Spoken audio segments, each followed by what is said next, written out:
Que a paz do Senhor Jesus possa estar inundando os nossos corações, inundando as nossas vidas e que nós possamos ouvir mais esse podcast com os ouvidos espirituais abertos para aquilo que Deus quer falar com cada um de nós. A gente vai ler uma parábola que está lá em Mateus 13, versículos 31 e 32. Diz assim: Outra parábola lhes propôs, dizendo: O reino dos céus é semelhante a um grão de mostarda, que um homem tomou e plantou no seu campo, o qual é, na verdade, a menor de todas as sementes, e crescida é a maior do que as hortaliças. É a maior das hortaliças, e se faz árvore de modo que as aves do céu vêm aninhar-se nos seus ramos.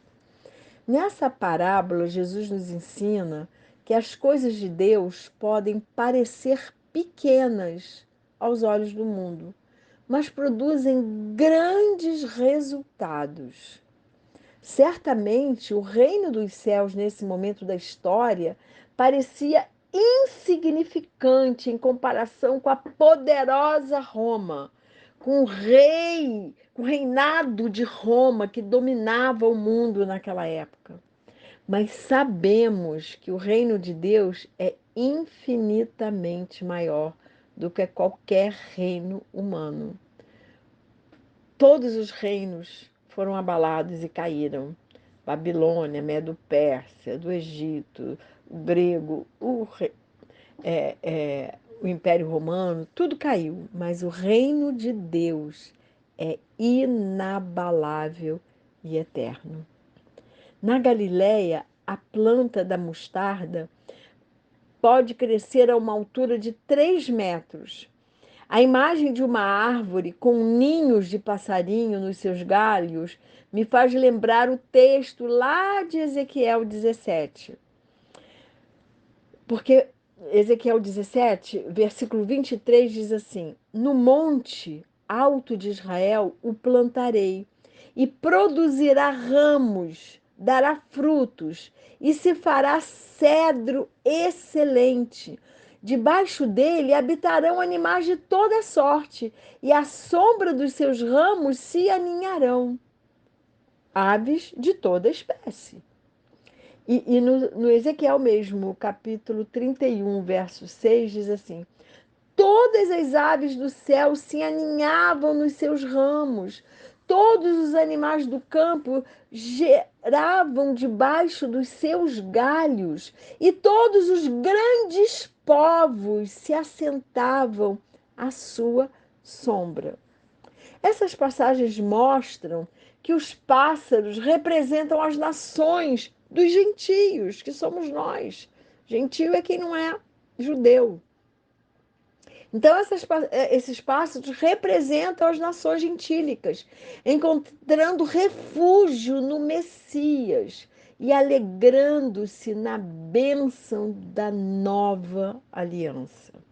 Jesus estava querendo dizer que o reino de Deus, reino que ele veio instaurar, é uma presença no mundo que no seu início podia até ser insignificante e imperceptível para muitos, mas com o tempo ganha uma grande importância que todos conseguem perceber.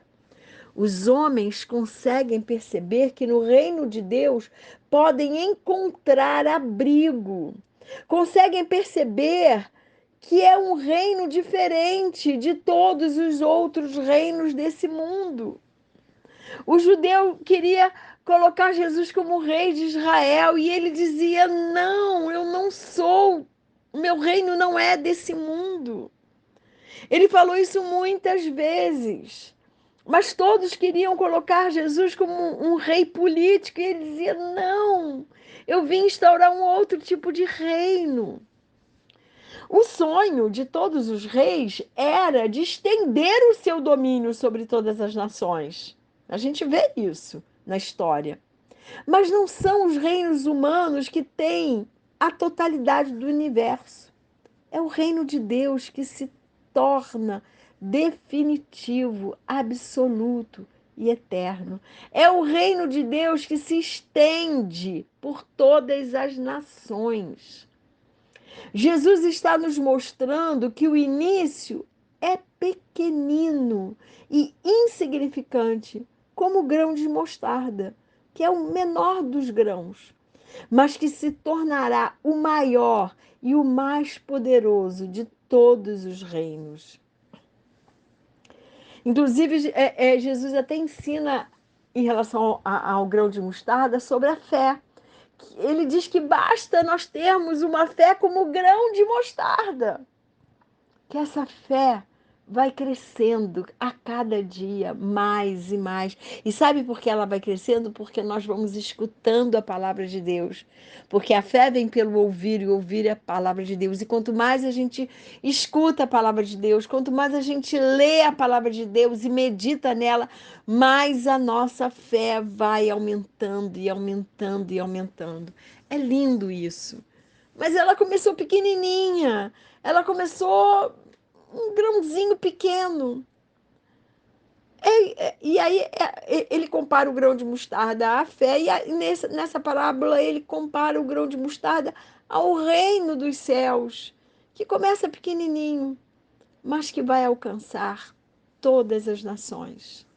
Natanael, um dos discípulos de Jesus, em referência a Jesus, perguntou: pode vir, antes dele ser discípulo, na verdade, né? Quando os outros discípulos vão chamar Natanael para ver os milagres, os sinais e as maravilhas que Jesus estava fazendo, dizendo que ele era o Messias, aí Natanael fala assim: mas pode vir alguma coisa boa de Nazaré? Porque Jesus nasceu em Belém, mas foi criado em Nazaré. Tanto que ele era chamado Jesus de Nazaré, o Nazareno. Isso mostra que quando Jesus começou o seu ministério, era considerado insignificante. Mas logo, logo, muitos perceberam sua importância. E os sinais de Deus no mundo, e Natanael se tornou um dos 12 discípulos. Natanael tem a revelação quando Jesus fala o que ele estava pensando debaixo de uma árvore. E aí ele leva aquele susto, ele tem aquela surpresa maravilhosa e passa a adorar Jesus como seu único Deus, como o Messias tão prometido a todos eles. Um grão de mostarda, um pequeno grão, uma coisa insignificante, se torna uma grande árvore, uma árvore que vai abrigar todas as nações. No reino de Deus há abrigo para todos os povos. No reino de Deus há abrigo para toda a população mundial, porque a vontade de Deus é que todos sejam salvos. A vontade de Deus que todos os povos, línguas, nações, raças estejam inseridos no reino de Deus. Os judeus levaram um susto em relação a isso, porque eles achavam que eles eram o povo da aliança, mas Jesus veio fazer uma nova aliança com todos os povos, gregos, romanos, brasileiros, japoneses, judeus, todos os povos foram inseridos nesse reino inabalável.